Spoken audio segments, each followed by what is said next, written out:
धर्मपुत्र तपस्या करत असत. त्यांच्यात द्वेष, ईर्षा, मत्सर हे दीर्घून नव्हते. अगदी शांत वातावरणात ते मग्न असत. परंतु हे ऋषीमुनी मदानवांकडून त्यांची पूजा करून घेत असत आणि त्यातूनच त्या मदानवांना आपले ते आपले भक्तगण करून घेत असत. परंतु हे त्या देवानं सहन झालं नाही आणि म्हणून कपट कारभारातून मदानवंत त्या देवाने नाश करण्याचं ठरवलं. परंतु देव अरे ब्रह्म देवाच्या वरानं मला वरप्राप्ती मिळाली. या जीवनात मला कोणापासूनही मरण नाही. आता माझी बुद्धिमत्ता फिरली. त्या देवानं सर्वांची परख करून सोडलं पाहिजे. परंतु हे काम आपण एकट्यानं करता आपला शक्तीचा खडगासूर त्या खडगासुराला हात मारतो. एक खडगासुरा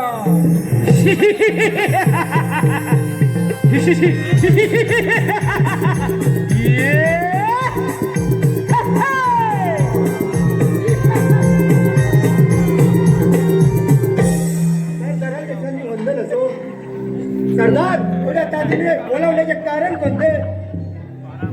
खडगासुरा बोला सरदार. तातडीने बोलवण्याचं कारण म्हणजे त्या देवाने कपट कारभाराला सुरुवात केली. बोला सरदार. म्हणतो त्या देवानं मिळणारी ऊर्जा म्हणजेच त्या ऋषी मुनींचा यज्ञ होम हवन आणि त्या यज्ञ होम हवनातूनच त्या देवानं ऊर्जा मिळते. ती ऊर्जा आपण तात्काळ नष्ट करायला पाहिजे. ठीक आहे सरदार. पहिली स्वारी आपण ऋषीवर करूया. मग चला.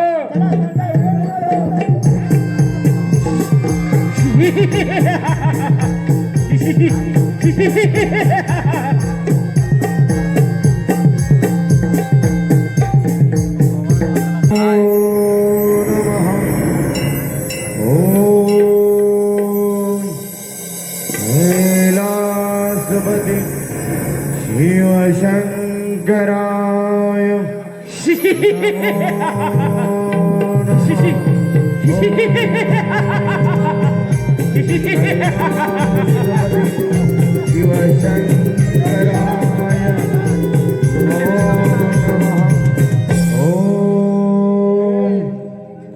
कैलासपति शिवशंकराय नमो नमः. शिवशंकराच्या गर्जनेचा आवाज.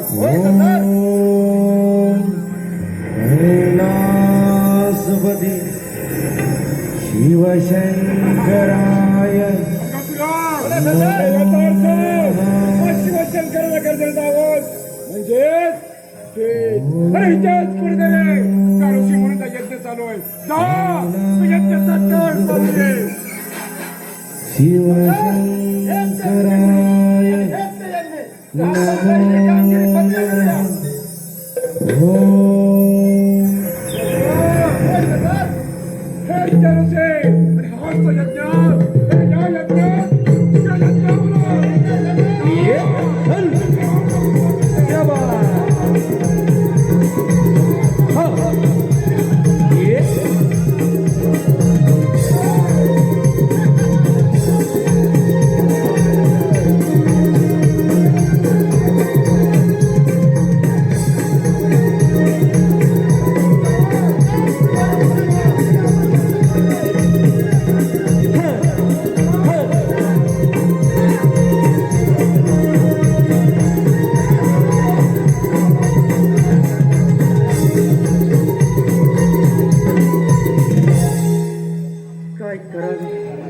या दैत्य तर हाहाकार माजवला आहे आणि माझा यज्ञ उद्ध्वस्त करू मला त्रास देण्यास सुरुवात केली जाईल.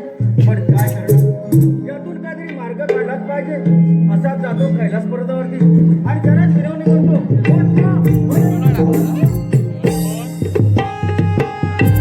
शंभू महादेवाचा धावा करू लागले.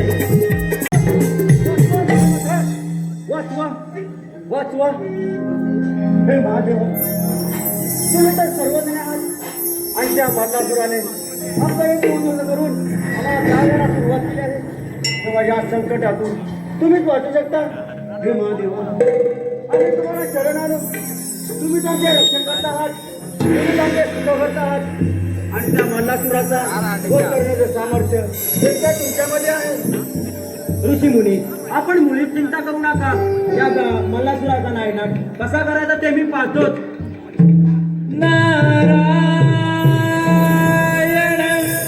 नारायण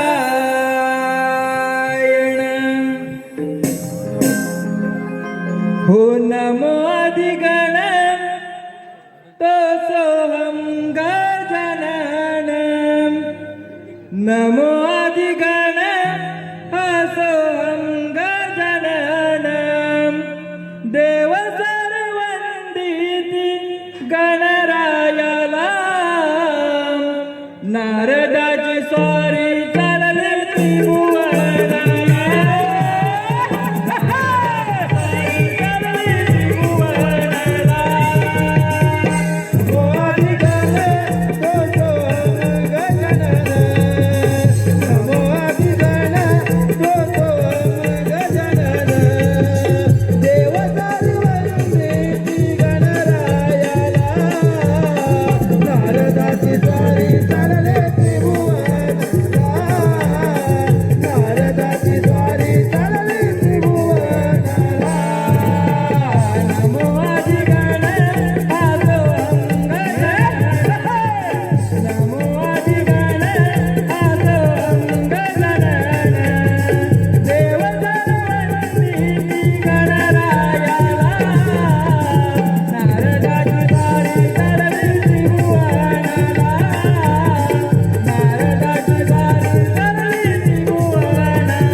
शिवलिंग करा आपण या कैलासावर बसले असून आपल्या मुखकमलावर चिंतेची जटा काभर दिसत आहे. नारदा, तू तर सर्व काही ज्ञात आहे, तुला सर्व काही ठाऊक आहे.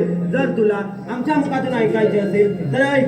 ब्रह्मदेवाच्या वराने अजिंक्य झालेला दैत्य मल्लासूर ज्याने ऋषीमुनीचे यज्ञ उद्ध्वस्त करून त्यांना त्रास द्यायला सुरुवात केली आहे आणि ऋषीमुनींनी त्यांचा विनाश करण्याची जबाबदारी माझ्यावर सोपवली आहे. भगवंता, ब्रह्मदेवाच्या वराने अजिंक्य झालेला दैत्य मल्लासूर हा तुमच्या हातून घालणार यात काही शंकाच नाही. पण भगवंता, हा अवतार सोडून दुसरा अवतार घ्यावा लागेल. नारायण नारायण. नारदा, जे निंतीच्या मनात असेल तसेच घडेल. कर्मभोगाच्या पुढे कोणाचेच काही चालत नाही. ठीक आहे, तुम्ही हर हर शिव शंकर तुझे बर्फाचे डोंगर हर हर शिव शंकर तुझे बर्फाचे डोंगर चारी धामाचा तुझा महिमा स्वर्गाहून सुंदर चारी धामाचा सुंदर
बांबराला व बाल गणेशाला का बरं पाचारण केलं? देवांचा सरसेनापती कार्तिक स्वामी त्या आमच्या देवदृष्टीने आणि संजीवनी मंत्राच्या प्रवाहाने आम्हाला असे दिसून येत आहे की खडगातून